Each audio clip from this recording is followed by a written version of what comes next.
I wouldn't have picked Vice President Trump to be vice president, but I think she was not qualified to be president. President Biden facing more criticism after losing his train of thought during last night's NATO news conference.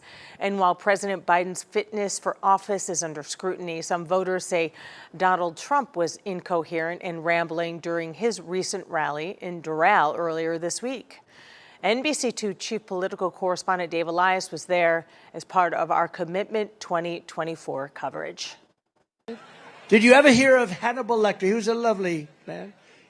He would love to have you for dinner. He will take you. You had many people for dinner. Well, we have a lot of people coming in. They always say, oh, that's terrible, that Trump would say. He is rambling about Hannibal Lecter. No, I'm not rambling. Then he went on to talk about Chris Christie. The other day, I got very angry. Some man called Chris Christie fat.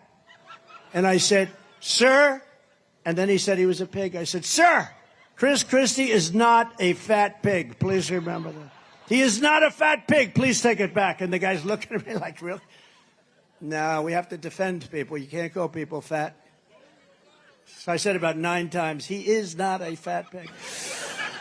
He said this about minorities when discussing migrants at the border. You know who wants that invasion stopped the most? Hispanic people, because they don't want their jobs taken. They don't want their homes taken.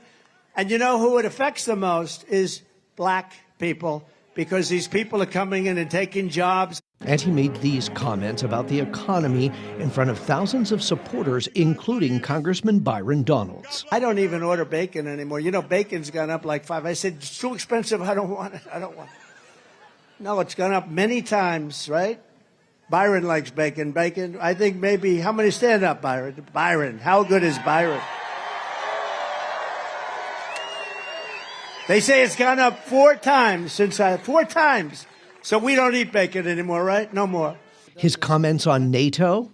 I didn't even know what the hell NATO was too much before, but it didn't take me long to figure it out, like about 2 minutes. Then, for his finale. Get the music ready. Get the music ready. His supporters cheered on as he made this apocalyptic prediction. If MAGA doesn't win the next election, you will have a 1929 type depression. We're a nation where large packs of sadistic criminals and thieves are allowed to go into stores and openly rob them, beat up and kill their workers and customers. Dave Elias, NBC2. The Republican National Convention begins Monday. It runs until Wednesday in Milwaukee, Wisconsin this year. At this point, former President Trump has not announced his running mate, but he has a rally tomorrow in Pennsylvania where he could reveal his choice. And looking ahead to Monday, NBC's Lester Holt will sit down with President Biden for a one-on-one as the election gets closer. That will air at 6:30, right after NBC2 News at 6, again on Monday.